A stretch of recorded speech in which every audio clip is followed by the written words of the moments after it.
তো শুরু হয়ে গিয়েছে আজকের মানি নাইট রটি। আশা করা যায় যে আজকের মানি নাইট র অনেক ইন্টারেস্টিং কিছু দেখা যাবে এবং অনেক শকিং কিছু দেখা যাবে। আর আজকের মানি নাইট র হয়তো দেখা যেতে পারে আবার একটি সিএম পাঙ্ক স্যাটোলেন্সের একটি সেগমেন্ট, যেমনটা দেখা গিয়েছিল গত মানি নাইট রয়, এবং এদের সেগমেন্টের মধ্যে অসাধারণ কিছু প্রোমো কার্ড দেখা যেতে পারে। এক পর্যায়ে হয়তো এদের মধ্যে আক্রমণও দেখা যেতে পারে। সবচেয়ে বড় বিষয় হচ্ছে যে আজকের মানি নাইট রয়ে ড্রু ম্যাকইন্টায়ারকে দেখা যেতে পারে এবং ড্রু ম্যাকইন্টায়ার এসে বলতে পারে যে তিনি কেন স্যামি জিনকে আক্রমণ করেছে, এবং তিনি এও বলতে পারে যে তিনি ব্যাকস্টেজে গত মানি নাইট রয়ে যে উসোকে আক্রমণ করেছিল সে সময় হয়তো ড্রু ম্যাকইন্টায়ারকে ইন্টারফেয়ার করতে দেখা যেতে পারে স্যামি জিন এবং যে উসোকে, তারা এসে তাদের সাথে প্রোমো কাট করতে পারে। ঠিক সেই সময় হয়তো ড্রু ম্যাকইন্টায়ারকে আক্রমণ করে দিতে পারে স্যামি জিন এবং জে উসো।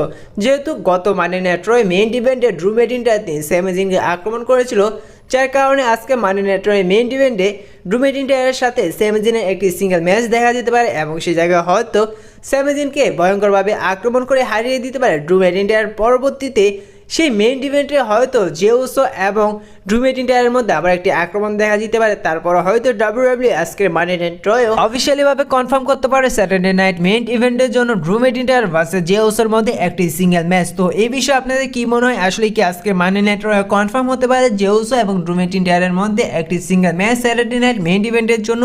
তো দেখা যাক।